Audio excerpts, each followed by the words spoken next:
Hi, I'm Betsy Strawn and I own My Bilingual Tot. I live in Trophy Club and my classroom is in Roanoke in the Roanoke Center. I was born and raised in Miami, Florida. My parents are Hispanic. My mom is Puerto Rican, my dad is Colombian, and I grew up speaking Spanish. When I went off to college, my parents moved here to Texas, and that's kind of what brought me over here about 10 years ago. I went to Full Sail University and I studied entertainment business while I was there. I have a performing arts background. I loved music, dance, acting, all of that, and so that's what kind of drew me to going to that type of school. After that, I moved here.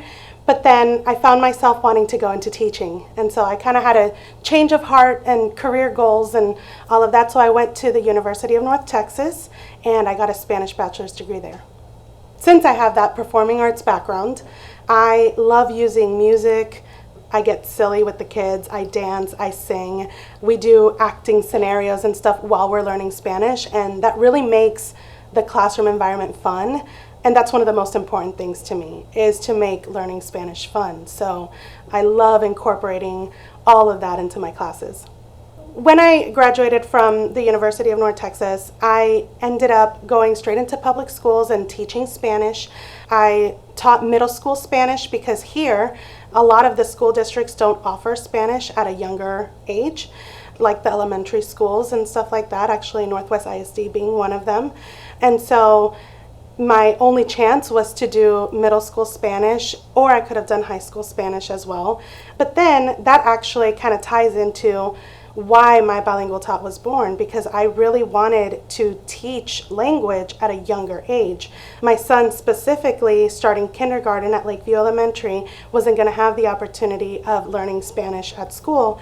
And so I saw that there was such a big, gap there, because learning a language is best when you're young, and to grow up learning that language, it's a lifelong thing and something that's so beneficial for the future. So sometimes starting it in middle school or high school, it's kind of late at that point. And so, I hear from so many people that learning a language, I started it in high school or in college and I don't know any of it.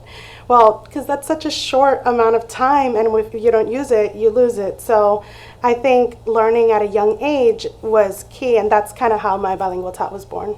A little bit about what my classes look like and kind of what we do in our classes. First of all, I like to keep my classes very small, so max of 6 students per class. The reason why I do that is because with language, there's so many different levels of, you've got some kids that are a little bit more advanced and have had exposure previously, but then you've got other kids that are just starting for the first time.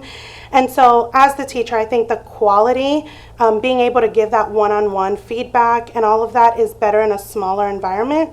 So we always have a topic, let's say, las vocales, the vowels, which is a great introduction to starting to learn how to read in Spanish and all that kind of stuff. Well, being able to have the kids, one-on-one and having that differentiation with the kids is super important.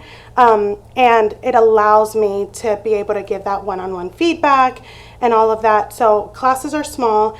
The classes are, I want to say, about 90% Spanish immersion. There is that 10% just because if the child is completely lost and didn't understand the instruction or something like that, where I'll just give a couple of words, saying like, cut here, or something like that, just so that they can understand, oh, now I got it.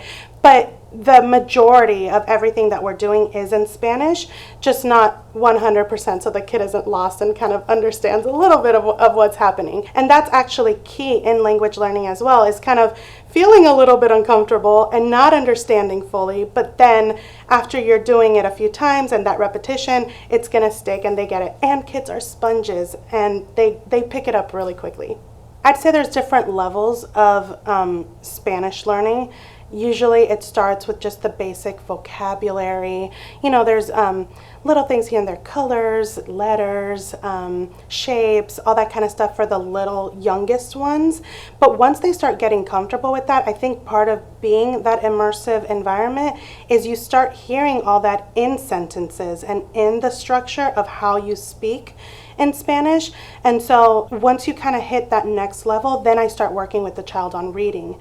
Then we start working on writing sentences and all that kind of stuff. So that's part of what I was talking about, having a small classroom, because even though you may have one child that's just learning vocabulary at one point, with another one it could be that same topic, but we're learning to read sentences, we're learning how to write sentences, we're actually doing dialogue in Spanish, even though it's the same topic. Let's say it's parts of the body.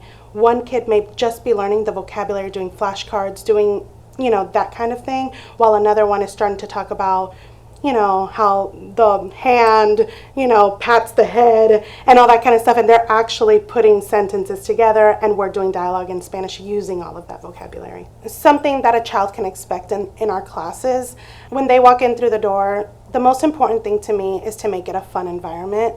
So they're going to have music. They are going to have stories. I have a reading room. There's going to be also some material that they can take home as well, something that they can review at home, and just an hour of not only learning, but also having fun. And that's one of the things that is super, super important to me. I want to make learning Spanish fun. And so I do that by playing games. Sometimes we'll have, let's say the song of the week is about, I don't know, numbers and colors. And so we might play musical chairs with that song going on. And so the child may not even realize that they're learning Spanish, but by hearing it over and over, that repetition and playing those games, it really makes it fun for them while they're also learning whatever subject we're talking about.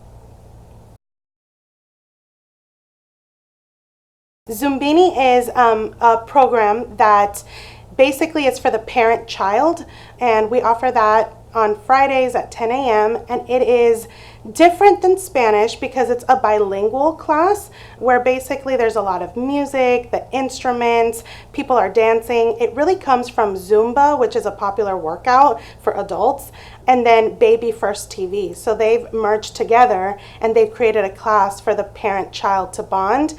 And so one of the things that attracted me to Zoombini is that they use a lot of Spanish music. And so a lot of the lyrics, a lot of the songs, everything has Spanish in it, and it was such a good tie to be able to do. So I certified myself to be a Zoombini instructor because, like I talked about, I love dance, I love music, and so it just seemed like the perfect thing. So even if your child isn't ready yet for Spanish classes and to be dropped off and that kind of setting, you can still introduce the language and have fun with your child in a Zoombini class. I just love what I do. It's really, really fun, and I love bonding not only with the children and, teaching them what I'm passionate about, but also the relationships that I built with the parents. One of the things I want the parents to know is that sometimes it can be a little frustrating because you might think, oh, my child isn't picking it up. They're not speaking it yet. They're not, at that point yet.